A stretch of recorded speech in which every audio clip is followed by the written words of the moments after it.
وهي الدليل إلى الوصول وهي الدليل إلى الوصول والداعمين ومن رعى المشروع له دعما قليل.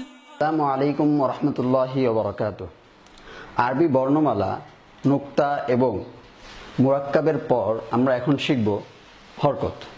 হরকত হচ্ছে স্বরচিহ্ন, যাকে আমরা বলি জবর জের পেশ, এটাকেই হরকত বলে। অর্থাৎ আমরা উপরে দেখছি আলিফ বা তা সা, এখানে এর উপরে যে একটা টান আছে এটাকেই আমরা বলবো হরকত। অর্থাৎ জবরের উপরে, হরফের উপরে যে টানটা থাকবে সেটাই হলো গিয়ে জবর। তো চলুন দেখে আসি হরফগুলো কিভাবে উচ্চারিত হবে। আলিফ জবর আ,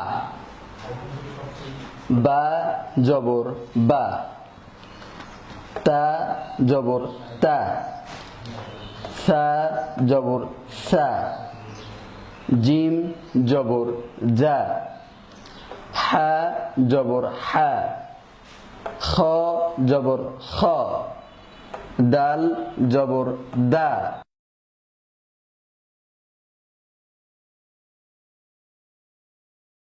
র, জা জবর জা, সিন জবর সা, শিন জবর শা, সদ জবর স, দদ জবর দ, ত জবর ত, য জবর য, আইন জবর আ, গাইন জবর গ, ফা জবর ফা, কফ জবর ক, কাফ জবর কা, লাম জবর লা, মিম জবর মা, নুন জবর না, ওয়াও জবর ওয়া, হা জবর হা, হামজা জবর আ, ইয়া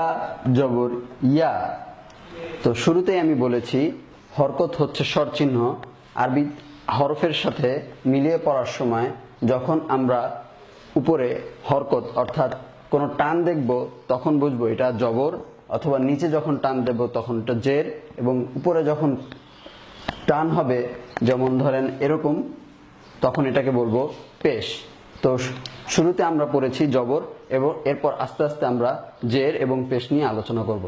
আসসালামু আলাইকুম ওয়া রাহমাতুল্লাহি ওয়া বারাকাতুহু।